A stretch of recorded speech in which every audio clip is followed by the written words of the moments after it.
નમસ્કાર મિત્રો, મારી ચેનલમાં તમારું સ્વાગત છે। પ્રખ્યાત અભિનેતા અને ફિલ્મ નિર્માતા મનોજ કુમારનું શુક્રવારે 87 વર્ષની વયે અવસાન થયું છે।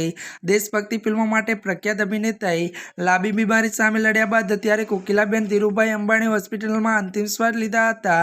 તો વધુ વાત કરીએ તો તેમને ભારતીય ફિલ્મ જગતમાં ભરત ત્યારે કુમાર તરીકે ઓળખવામાં આવે છે। મનોજ કુમારના ત્યારે પુત્ર કુણાલ ત્યારે ગોસ્વામીએ દિગ્ગજ અભિનેતાના મૃત્યુની પુષ્ટિ કરતા કહ્યું કે તેમના અંતિમ સંસ્કાર આવતીકાલે થશે।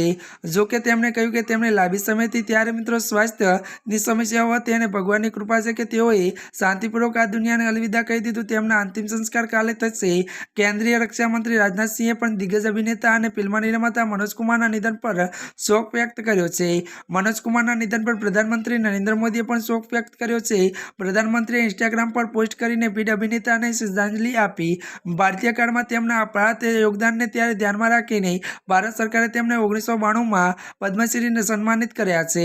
જી હા મિત્રો, આજના માટે આટલું જ। અમારી ચેનલમાં નવા હોય તો અમારી ચેનલને લાઇક, શેર અને સબસ્ક્રાઇબ કરી દેજો। ધન્યવાદ।